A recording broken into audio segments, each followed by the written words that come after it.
Alright, so I was able to leave it in the garage for 48 hours actually. Let it cure, and wow. This is how it looks. It is so glossy, so shiny. I'm touching it and it feels so smooth. Here out in the sun now I'm looking at it.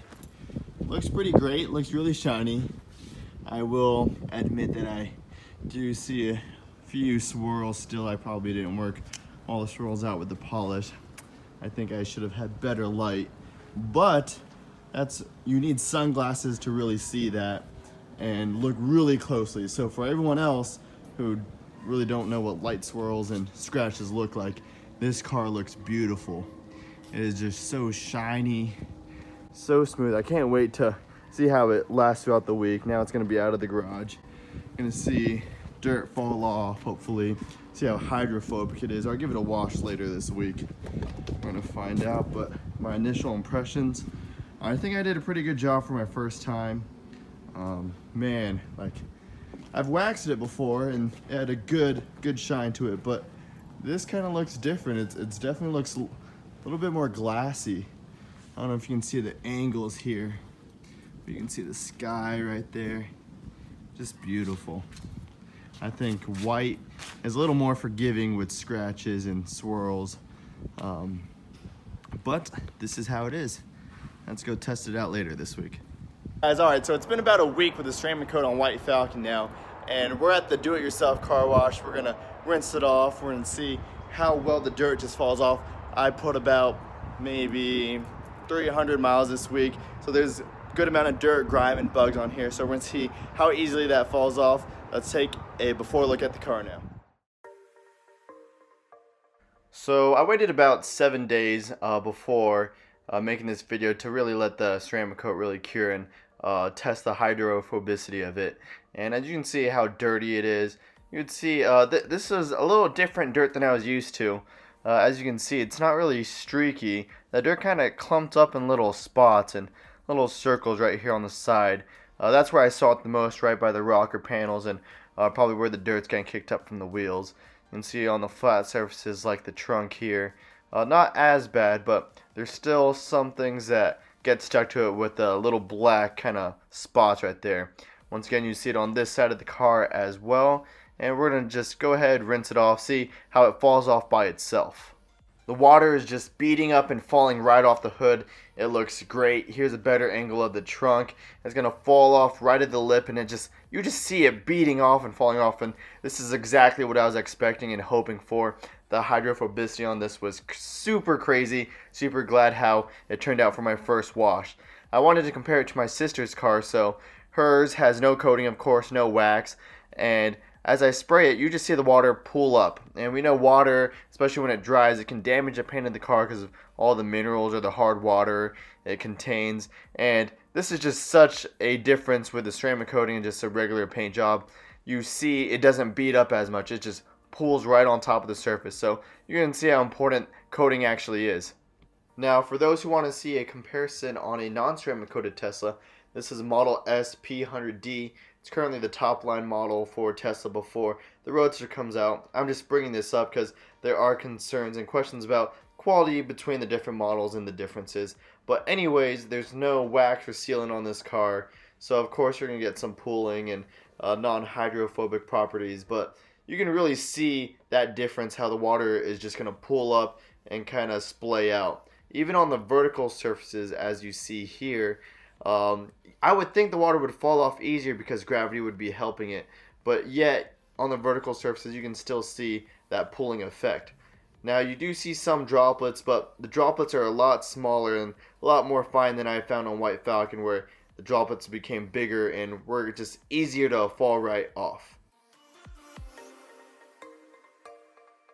Now, after washing my car with that first initial wash, I still had those black spots I was talking about, of where it seemed like the dirt just piled up.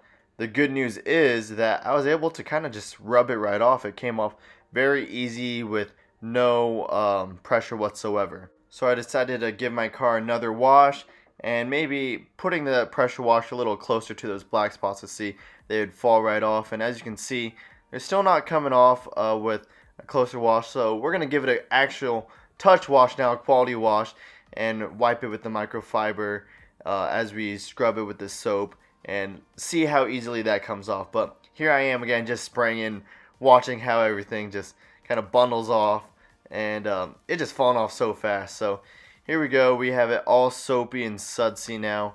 We're gonna let it kind of seep in a little bit. Just once again, this is after maybe 200 more miles after the 300. So now we're having 500 miles on this car since a really good wash, and you can see the kind of dirt it's piled up. So I really want to see how easily the dirt's just gonna wipe right off. So here we have the microfiber layer, and we're gonna take it out. Once again, we're gonna just go in a nice straight pattern, just so we're not trying to create any new swirls or scratches. So a nice one unidirectional pattern, and you can see it is just coming right off. Cool thing that I noticed while foam canning my car, the soap didn't stick well at all, which is good because that means the hydrophobic properties worked. As you can see here, we're looking at those black spots again. I'm applying very light pressure, one direction, and I got most of it right there. We're gonna give it another go, a little more pressure, and you can see almost all those black spots of dirt they just come right off. When you do see me wipe it, you do see a little splaying, and just because the water is thinner. But the dirt here, right behind the tires where the dirt's always kicked up, this was hardly any pressure at all, and the dirt just fell right off. This was super cool to see. Now we're going to kind of walk around the car, and with the water still on there, just so you can see the different properties of, once again, that water resistant layer. And we don't really see any pools of water like we saw on that BMW or the Model S. They're mostly droplets for the most part, so I'm hoping that when I wipe it down with the towel, we're going to see less water absorbed just because there's less water on the car. Around, once again, the tire areas, the dirt just fell right off. So let's take a towel to it right now, and we're going to see how it responds. And once again, we're going to go one direction again. I like to go horizontal with the doors, and you are just seeing that water just kind of disappear as we go with each wipe. And once again, I'm applying hardly any pressure. I would go touchless if I could.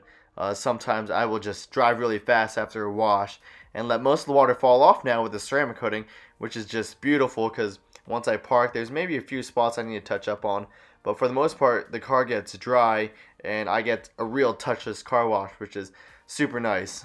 I thought about getting an air compressor or a leaf blower, but maybe one day. So we're just going to keep drying it around, and here on a flatter surface, we're going to see that water, I hardly see it at all.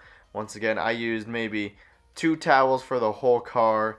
I did one for the initial wiping, get the majority of the water off, wringed it out each time, and then the second towel was really for the final drying of it and get all the little streaks off that I may have missed. I'm going to be finishing up drying the driver's side door and comparing this partially dry door to that partially wet door right next to it. And as you can see, as we finish up, the shine after you wipe away the water is just beautiful, and you can really see it still shining after you really dry the car, and this just made washing so much easier. I am super happy that I decided to ceramic coat my car. If I would do it again, a lot of people have been asking, and it's a lot of work, and if you're able to, I say why not. It's a laborious process, but it's definitely worth saving the extra money. I will and say I can improve in my ceramic coating process. I did once again find those light swirls.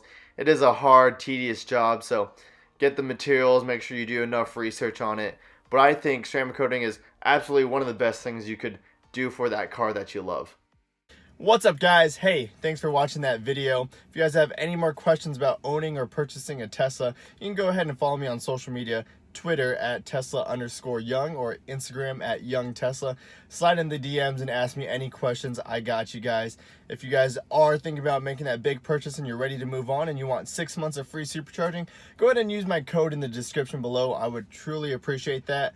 And if you like this video, leave a like, comment, subscribe. Hey, we'll see you next time.